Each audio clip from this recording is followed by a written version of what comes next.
Well, between December the 1st and the December the 31st last year, the road death toll reached 1,184. When broken down, that's 38 deaths and 19 deaths a day. This is according to a defensive driving company. In the hopes to reduce fatalities, a mobile app has been developed to assist motorists avoid possible crashes on the road. This app works as a vehicle warning system to any possible road accidents and to emergency vehicles approaching the road. For more on this, we're now joined by Werner van Westhuizen. He's the inventor of the app, and Ingren Naick. He's the ecosystem developer, a senior certified architect at IBM. Good morning to both of you. Werner, I'm going to start with you. Just explain to us how this all came about. Well, Peter, a couple of years ago, I almost had a collision with a motorcyclist on the freeway, and that clearly gave me perspective on the problem of the lack of awareness between the more vulnerable road users amongst us and motorists. And if you look at the statistics, more than 10,000 people lose their lives every year only on South African roads. An additional 50,000 are seriously injured. But a key statistic in that is that more than 40% of those fatalities are the more vulnerable road users amongst us. And I'm talking about cyclists, pedestrians, and motorcyclists. I'm not just talking about the serious guys. I'm talking about the weekend warriors and children that's walking to school or cycling to school.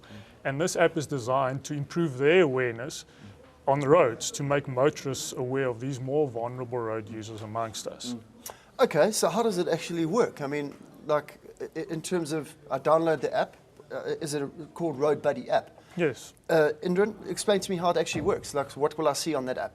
So Werner's app is, like any other mobile app, it's cloud-based. It's on a platform that sits outside of the phone itself. And on the phone, when you download the app, you get a choice of 4 profiles to choose from: a car, motorcycle, a pedestrian. And the way it works is that all this information about where you are actually in the world is collected in the cloud. And it compares people's locations to determine whether or not a car is going to collide with a pedestrian is close to a car, or a motorcycle is close to a car.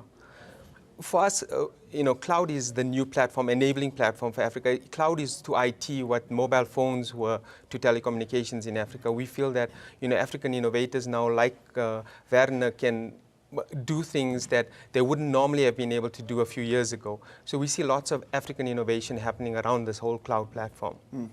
Okay, let's go back. So I'm driving along the car. How do I know? Will I have to have the app up in front of me, and will it send out a warning of some kind? All you do is you just activate the app as a motorist. You don't have to have it in front of you, and then you'll receive a verbal warning from these vulnerable road users when they come into your immediate vicinity. So only when they're close to you, you'll receive a verbal warning. As per example, say it's a cyclist, you'll receive a verbal warning that says, warning, cyclist detected. And if it's a pedestrian, you'll receive a warning that says pedestrian detected, so that you know what type of road user to look out for.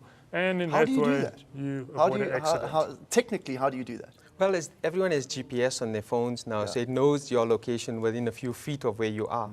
And because all this information is so that pedestrian must have a cell phone or whatever on them in order for it to be detected. Yes. Yep. Wow. And then these 2 phones, because we know these 2 phones are close to each other, we can put out the warning. I see. Incredible. Just explain to us, you say this cloud, IBM software cloud model.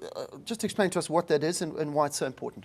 Well, cloud is critical because it allows us access across the globe. Werner's application now, as soon as he puts it out there, is available to users all over the world. So the cloud platform is sort of a staging ground for people to be able to put applications out there. We've developed also a new generation platform called Bluemix. And what it does is it allows innovators to focus on their problem. What is the problem they're trying to solve? So like Werner's example, he saw this problem and he came up with an innovative way of resolving the problem. What we'd like to do is have those innovators focus on their problem, build it, and in the cloud, they just put it in the cloud, it becomes available to everyone across the globe. We also provide lots of services in the cloud for people to be able to do stuff. So it's almost like the old days where you had a phone company, they had to come out to your house and put a line in and do all that stuff. And nowadays with mobile phones, you just walk into the store, buy the phone, and you're connected. The cloud does the same thing. You don't need anybody now. You just go in, build your app, put it on the cloud, and it's available across the globe. Werner, how did the synergy with IBM come about? Well, I've been following IBM's Global Entrepreneur Program for a couple of years, and they've got this program for for key sectors like road safety across the world, because obviously this application is not just designed for South Africa. If you look at the statistics, more than 1 million people lose their lives every year internationally. So this is something that I thought can fit in with their program, and as I started developing it, I approached IBM, and our synergy started about a year ago to get this product onto their software base technology. And like right now, the product's available for free worldwide, and we've got an additional 10 language options that's coming out soon, just to make the platform wider so that more people can use it anywhere in the world. And it's obviously for smartphones and tablets. Yeah, it's for all Android devices, Samsungs and Sonys, and for all Apple devices. Hopefully in the future we'll roll out more platforms, but currently that covers more than 80% of the international market. And it's a matter of going into the App Store and typing in Road Buddy, and there it is. Correct. It's a free app. It's a free app. You download it in a matter of seconds. It's only 3.5 megs large, and you can immediately start sending and receiving warnings. But it's got additional features like a logbook feature for the motorists and an SOS feature for when you're in an emergency. You can send out an emergency message with your GPS link to any number of contacts, and they can speed your assistance fast. And it's got an exercise monitoring program for the cyclists and the joggers. So while they're sending out warnings, they can still monitor their workout. What was sort of, I mean, was it just a Eureka moment where you almost hit a cyclist that came up with this idea? Yeah, definitely.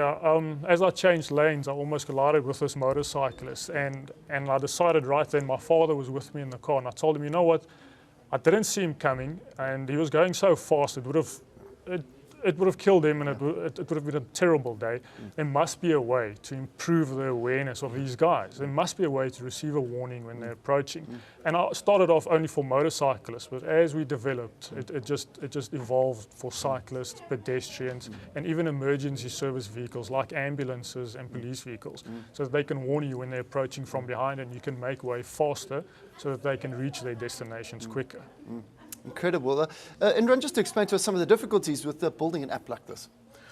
Well, most of the challenges is around determining location and making sure that you don't have too many alerts, that the design around who is where at what time, collecting, because there's going to be vast amounts of information with the number of motorists and the number of pedestrians that you have, and being able to sort them and manage those. Like I said earlier, I think cloud makes all of that easier. It makes it much more manageable for us to be able to do something like that. It's critical that innovators are not stifled by the platform. So we have now the technology and the platforms to be able to do things. So SoftLayer and BlueMix and many other cloud platforms out there make it so much easier for innovators to be able to get their idea to market. I guess IBM, are they still sort of stronger within the market now, working, I guess, on the latest apps? Yeah, I mean, the Global Entrepreneur Program that Werner talked about is about us looking at people who have these solve essential problems. And even on the African continent, our problems are ours. We've got unique insights into solving our own problems. So providing innovators like Werner with a platform to be able to do that doesn't stifle the innovation is what's critical. So IBM's focused on making sure that becomes available to all innovators across the continent. Where do people find out about the innovation program? Oh, they can go to www.ibm.com and or just search for the Global Entrepreneur Program, and they'll get some hits. Congratulations, that's great. I'm going to download it, see what happens. Road Buddy, it's a new app. Yep, I'm chatting to Werner van Westhuizen, he's the inventor, and Ingren Naick, he's Ecosystem Development Senior Certified Architect at IBM.